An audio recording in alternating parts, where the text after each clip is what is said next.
الحمد للہ رب العالمین والصلاة والسلام علی سید الانبیاء والمرسلین اما بعد فاعوذ باللہ من الشیطان الرجیم بسم اللہ الرحمن الرحیم۔ بات ہماری چل رہی تھی کہ مبی پر قبضہ کرنے سے پہلے اس میں تصرف کرنا۔ تو کل ہم نے پڑھا تھا کہ اگر غیر منقولی شے ہے کہ جس کی ہلاکت نادر ہے تو شیخین کے نزدیک اس کی بیع کرنا قبضے سے پہلے وہ جائز ہے۔ امام محمد اس سے بھی منع فرماتے ہیں۔ اور اگر منقولی شے ہے یا اس کی ہلاکت نادر نہ ہو تو پھر اس پر قبضے سے پہلے بیع کرنا جائز نہیں ہوتا۔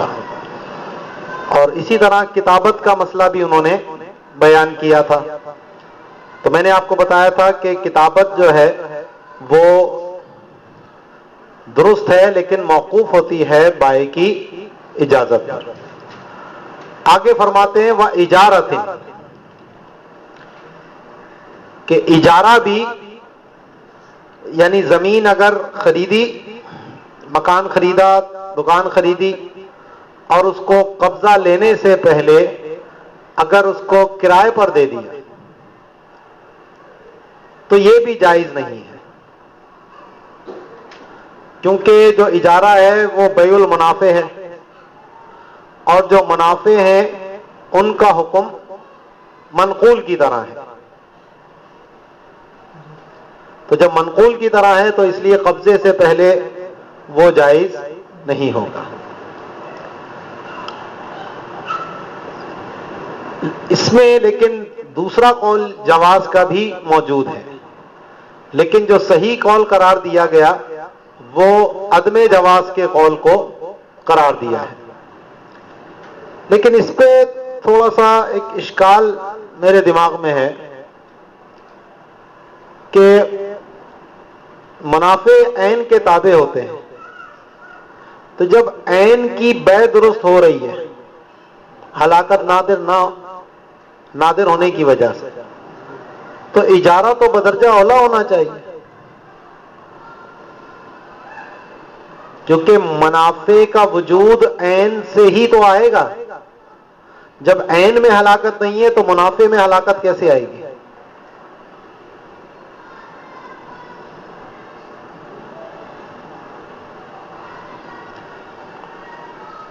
رہنے کے قابل نہ رہے، گر جائے، خرابیاں آ جائیں، وہ تو ایک الگ صورت ہے، لیکن عام طور پر ہمارے عرف اور عادت میں جب کوئی بنا ہوا مکان ہے، خرید لیا اور آگے قبضے سے پہلے اس کو اگر کرائے پر دے رہا ہے تو اس میں کوئی حرج نہیں ہونا چاہیے۔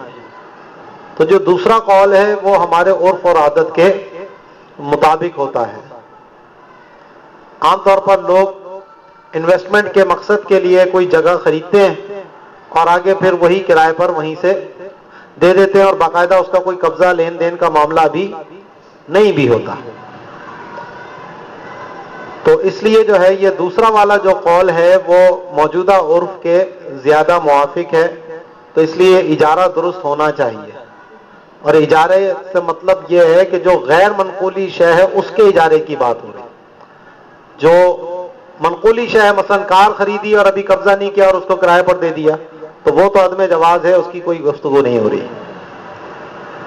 وَبَيْعٍ مَنْقُولٍ قَبْلَ قَبْضِهِ وَلَوْ مِنْ بَائِعِهِ كَمَا سَيَجِيءُ، اسی طرح منقول کی بیع کرنا اس پر قبضے سے پہلے، اور یہ بیع چاہے بائع ہی سے کیوں نہ ہو، یعنی خود بائع کے قبضے میں ابھی مبی ہے اور خود اسی بائع کو ہی بیچ دیا گیا تو بھی یہ درست نہیں ہے، کما سیجیء، جیسا بھی عنقریب آگے آ رہا ہے۔ بخلاف عتقہ وتدبیرہ وہبتہ وتصدق بہ واقراضہ ورہنہ واعارتہ من غیر بائعہ فانہ صحیح علی قول محمد وهو الأصح، والاصل ان كل عوض ملك بعقد ينفسخ بهلاكه قبل قبضه فالتصرف فيه غير جائز وما لا فجائز. تو ان مسئلوں میں ایک ضابطہ ہے، اس کو پہلے سمجھ لیجئے. پھر اس ضابطے کے اندر ایک استثناء ہے امام محمد کے نزدیک، وہ کیا ہے اس کو سمجھ لیجئے تو یہ سارے مسائل آپ کو سمجھ میں آ جائیں گے. تو پیچھے جیسے میں نے آپ کو کہا تھا غرر انفساخ عقد، تو جس میں یہ غرر پایا جائے گا کہ اگر ہر وہ عوض جس کا کسی عقد کی وجہ سے مالک ہو، ایسا عقد کہ اگر اس پر قبضہ نہ کیا جائے اور اس سے پہلے ہی وہ چیز ہلاک ہو جائے تو وہ عقد بھی فسخ ہو جائے گا، تو اس میں قبضے سے پہلے تصرف کرنا جائز نہیں ہے. جیسا کہ بیع ہے کہ اگر مبیع پر قبضہ مشتری کا نہیں ہوا اور وہ بائع کی ملکیت میں ہی ہلاک ہو جائے تو عقد کیا ہوتا ہے؟ فسخ ہو جاتا ہے کہ جو مبیع ہے وہی نہ رہی، جو سبجیکٹ میٹر تھا، جو محل تھا بیع کا، وہی فوت ہو گیا، تو اس لیے عقد بھی ختم ہو جائے گا. تو اس وجہ سے اس مبیع پر قبضہ کیے بغیر ابھی تصرف نہیں کیا جا سکتا. اب وہ تصرف چاہے بیع کی صورت میں ہو یا کسی اور صورت میں، اس لیے لفظ تصرف کہہ رہے ہیں، بیع نہیں کہہ رہے ہیں. اچھا، لیکن اگر ایسا عقد ہے کہ جو اس کی ہلاکت سے عقد پہ کوئی فرق نہیں پڑتا، اس میں قبضے سے پہلے تصرف کرنا جائز ہے. مہر ہے،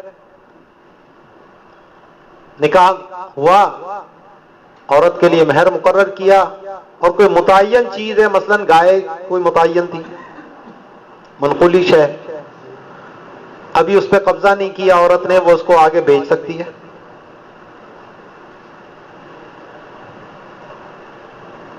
سمجھ آئی نا؟ کیونکہ اگر یہ گائے ہلاک بھی ہو جائے تو کیا اس سے نکاح پر کوئی فرق پڑے گا؟ نہیں پڑے گا. ٹھیک ہے جی. اسی طرح بدلے خلا ہے،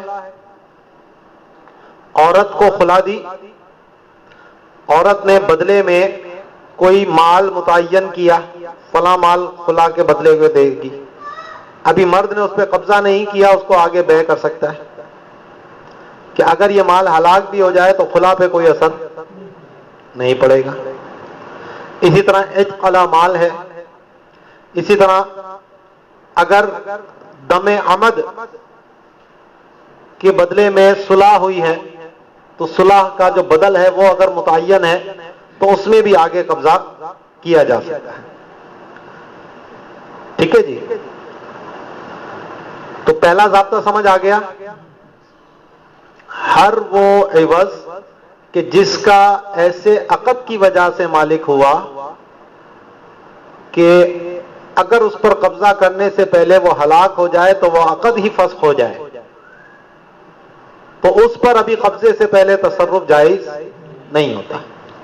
اور اگر اس کی ہلاکت سے عقد فسخ نہ ہو تو اس میں قبضے سے پہلے تصرف کیا جا سکتا ہے، کیونکہ اس میں غرر انفساخ عقد نہیں پایا جا رہا. ٹھیک ہے. اب اس پہلے قاعدے میں امام محمد ایک استثناء کرتے ہیں. امام محمد فرماتے ہیں کہ اس میں وہ ایسا تصرف کر سکتا ہے کہ جو قبضے کے بغیر تام نہیں ہوتا.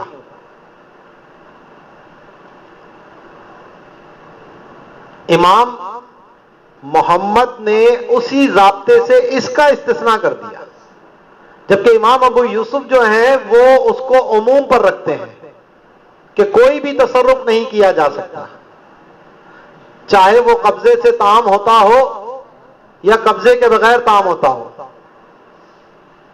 لیکن امام محمد اس ضابطے سے استثناء کرتے ہیں کہ ایسا تصرف اس میں لیکن کیا جا سکتا ہے کہ جو قبضے کے بغیر تام نہیں ہوتا، جیسا کہ ہبہ اب ایک منقولی شے خریدی، اس پہ بھی قبضہ نہیں کیا اور آگے اس کا ہبہ کر دیا، تو آپ کو پتا ہے ہبہ بغیر قبضے کے تام. اب وہی مثال لیتے ہیں خان صاحب والی، وہی نکالتا ہوں موبائل. ٹھیک ہے، خان صاحب سے میں نے موبائل خریدا، ابھی میں نے قبضہ نہیں کیا اس پر، اور میں نے ان کو ہبہ کر دیا، اور میں کہتا ہوں کہ جاؤ صاحب سے وہ موبائل قبضہ کر لو، خان صاحب موبائل ان کو دے دینا. تو اب جو یہ جا کر قبضہ کریں گے تو پہلے یہ میرا نائب بن کر قبضہ کریں گے، یہ میرے لیے قبضہ ہوگا، اور پھر ان کی ذات کے لیے قبضہ ہوگا. تو اب گویا کہ پہلے قبضہ میری طرف سے ہوا تو یہ قبضہ ہو گیا، اور اب ہبہ جو ہے وہ تو قبضے کے بغیر تام نہیں ہوتا تھا، تو اب وہ ہبہ بھی تام ہو گیا. سمجھ آئی بات؟ تو امام محمد اس کا استثناء کرتے ہیں. امام ابو یوسف کے نزدیک یہ بھی درست نہیں ہے. بیع تو نہیں کر سکتا تھا میں، اس پہ تو سب کا اتفاق ہے، لیکن ایسا تصرف کہ جو قبضے کے بغیر تام نہیں ہوتا، کیا وہ بھی کر سکتا ہوں یا نہیں، اس میں اختلاف ہے. امام ابو یوسف اس سے بھی منع کرتے ہیں، اور امام محمد اس کی اجازت دیتے ہیں، اور امام محمد کا قول ہی مفتہ بھی ہے. سمجھ آئی بات اس معاملے میں؟ تو ہبہ ہو گیا. اسی طرح تصدق ہو گیا، صدقہ کرنا، تو صدقہ بھی بغیر قبضے کے تام نہیں ہوتا. اقراض ہے، قرضہ، تو قرض دینا، میں نے ان سے گندم خریدی، ابھی قبضہ نہیں کیا، ان کو میں نے کہا یہ اتنی گندم ان کو چاہیے قرض میں نے کہا ٹھیک ہے، جا کر قبضہ لے لو آپ ان سے، جائز ہے. اسی طرح رہن ہے، تو رہن بھی مقبوضہ ہوتا ہے. تو میں نے یہ موبائل ان کے پاس رہن رکھوا دیا، ان سے میں نے قرضہ لیا ہوا تھا، خریدا میں نے ان سے رہن موبائل خریدا، اور ان پہ جو میں نے ان کا قرضہ دینا ہے، تو اس کے عوض میں نے ان کو موبائل رہن رکھوا دیا. میں کہتا ہوں جا کے وہ موبائل جو ہے نا خان صاحب سے لے لو، اور اس کو اپنے قبضے میں رکھ لو رہن کے طور پر. تو یہ پہلے میری طرف سے قبضہ ہوگا، پھر ان کا اپنے قبضہ ہوگا. ٹھیک ہے. اسی طرح عاریت پہ دینا، تو عاریت بھی جو ہے وہ بغیر قبضے کے نہیں ہوتی.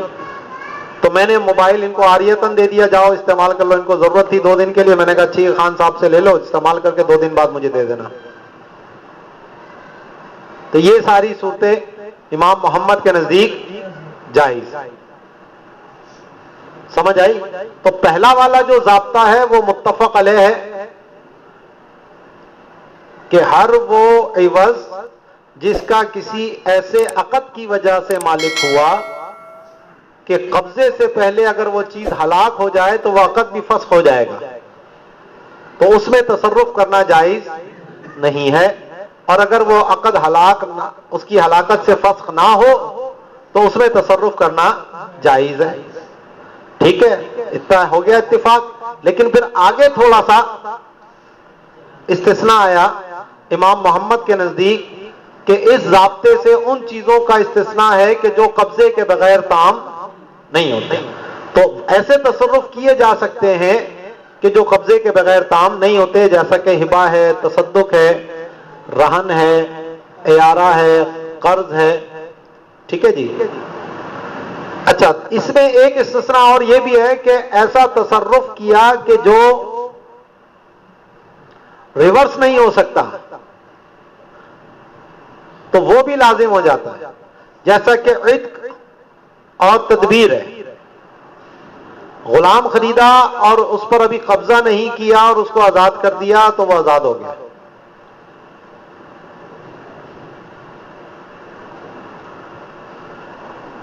اسی طرح غلام کو مدبر کر لیا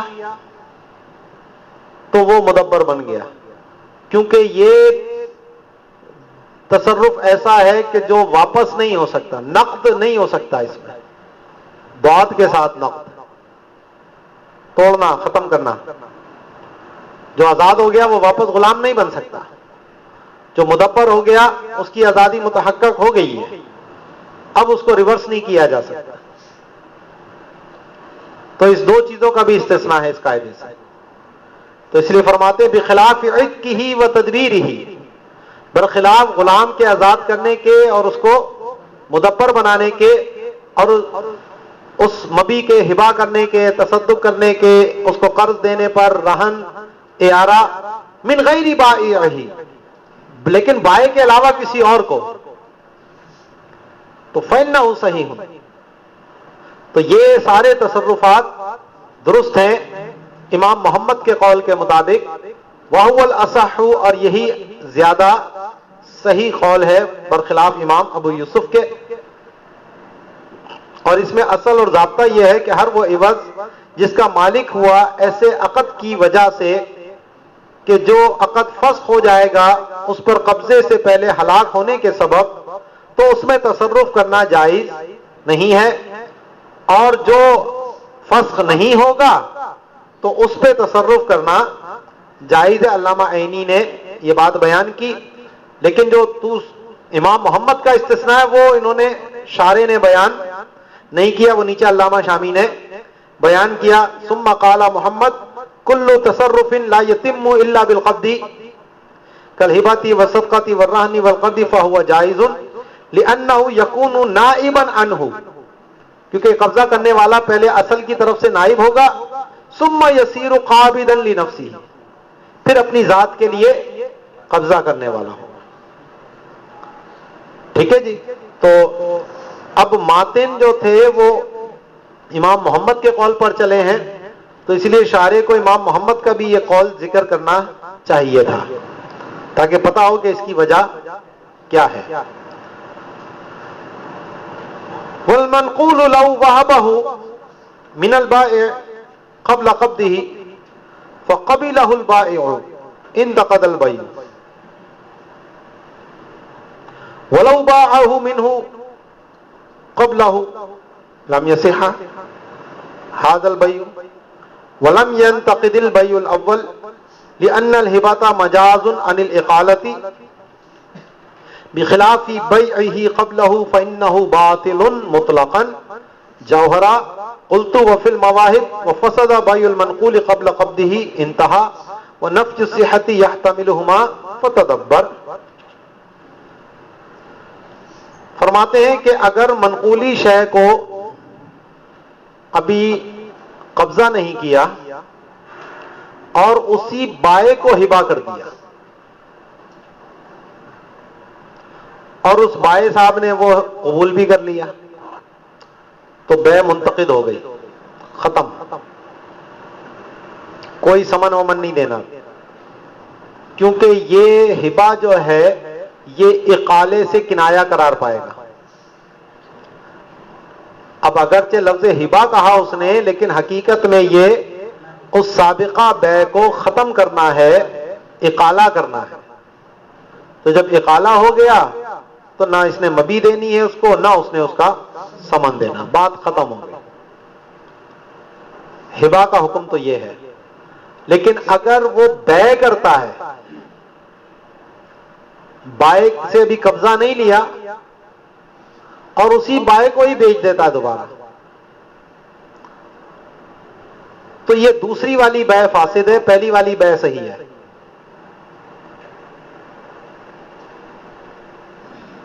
دوسری والی بیع فاسد ہے، پہلی والی بیع درست ہے. یہاں اس کو اقالے سے کنایہ نہیں بنا سکتے، کیونکہ بیع اور اقالہ ایک دوسرے کی ضد ہیں. تو بیع کہہ کر ضد مراد نہیں لی جائے گی، یعنی اقالہ. لیکن ہبا جو تھا وہ اقالہ سے کنایہ ہو سکتا تھا، تو ہبا کہہ کر اقالہ مراد ہو سکتا تھا، لیکن بیع کہہ کر اقالہ مراد نہیں ہو سکتا. تو اس وجہ سے یہ دوسری والی جو بیع ہے یہ فاسد ہے. اور علامہ حسکفی نے جوہرہ کے حوالے سے لکھا کہ یہ باطل ہے، تو بیع قبل القبض جو ہے وہ باطل نہیں ہے، فاسد ہے، کیونکہ یہاں جو خرابی آئی ہے وہ رکن میں خرابی نہیں ہے، بیع کے محل میں بھی خرابی نہیں ہے، ایجاب و قبول میں بھی نہیں ہے، اور آپ کو پہلے ہم نے کہا تھا کہ جو رکن میں خرابی لائے وہ باطل ہوتی ہے، اور جو وصف میں خرابی لائے وہ فاسد ہوتی ہے۔ تو یہ جو بیع قبل القبض کا معاملہ ہے یہ وصف میں خرابی کا ہے، اسی لیے علامہ حسکفی صاحب جوہرہ کی بات پر استدراک کرتے ہوئے کہتے ہیں وفی المواہب، مواہب الرحمن میں ہے کہ منقول کی قبضے سے پہلے بیع کرنا فاسد ہے، تو اسی لفظ باطل کی وضاحت کے لیے انہوں نے یہ استدراک کیا، اور فرماتے ہیں کہ یہ جو باطل کا لفظ ہے یہ دونوں کا احتمال رکھتا ہے، یعنی باطل بمعنی فقہی باطل بھی ہو یا باطل بمعنی فقہی فاسد بھی ہو، یہ دونوں ہی اس میں صورتیں ہو جاتی ہیں، مجازن ایک کی جگہ دوسرا لفظ استعمال کیا جا سکتا ہے۔ تو اس لیے اب مواہب کی بات کو میں تعویل کریں یا جوہرہ والوں کی بات میں تعویل کریں؟ تو اسی لیے فرماتے ہیں فتدبر، پتر تو خود تدبر کر لے، علت پہ غور کر تو تجھے پتہ لگے گا کہ تعویل کدھر کرنی ہے۔ فاسد بامانہ باطل لیں یا باطل بامانہ فاسد لیں؟ تو بیع قبل القبض کی جو علت پہ ہم جب غور کرتے ہیں تو وہ رکن میں خرابی نہیں ہے، اس کے وصف میں خرابی ہے، تو جب وصف میں خرابی ہے اور یہ غرر اور انفساخ عقد والی کی جو صورتیں ہیں تو اس سب کا تعلق رکن سے نہیں ہے، تو اس وجہ سے یہاں پر بیع فاسد کہی جائے گی۔ ٹھیک ہے جی؟ تو دیکھو فرماتے ہیں کہ والمنقول، کہ اگر منقولی شے کو ہبا کر دیا بائع کو اس پر قبضہ کرنے سے پہلے اور بائع صاحب نے اس ہبا کو قبول بھی کر لیا تو بیع منتقد ہو جائے گی، اور اگر بائع کو ہی فروخت کیا قبلہ قبل القبض، اس پر قبضہ کرنے سے پہلے، تو یہ بیع درست نہیں ہے، یعنی دوسری والی بیع، لیکن پہلی والی بیع منتقد نہیں ہوئی ہے، وہ سلامت ہے، وہ ٹھیک ہے، کیونکہ ہبا مجاز ہوگا اقالے سے، برخلاف قبضے سے پہلے اس کو بیع کرنا، کیونکہ یہ مطلقاً باطل ہے۔ ٹھیک ہے جی؟ تو مطلقاً باطل کا مطلب یہ ہے کہ چاہے بائع کو فروخت کرے یا کسی اور کو فروخت کرے، تو انہوں نے باطل کا لفظ کہا تھا جوہرہ، تو اس پہ کہتے ہیں قلت، کہ مواہب کے اندر ہے کہ منقول کی بیع اس پر قبضہ کرنے سے پہلے یہ فاسد ہے، ان کی بات پوری ہو گئی یہاں۔ تو کہتے ہیں صحت کی جو نفی کی ہے یہ دونوں کا احتمال رکھتی ہے، فساد کا بھی اور بطلان کا بھی۔ فتدبر، اس لیے پتر تو خود ہی تدبر کر لے۔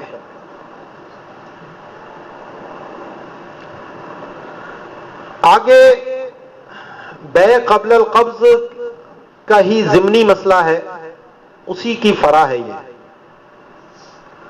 کہ مکیلی، موزونی یا عدد متقارب کو اگر عدد کے ساتھ خریدا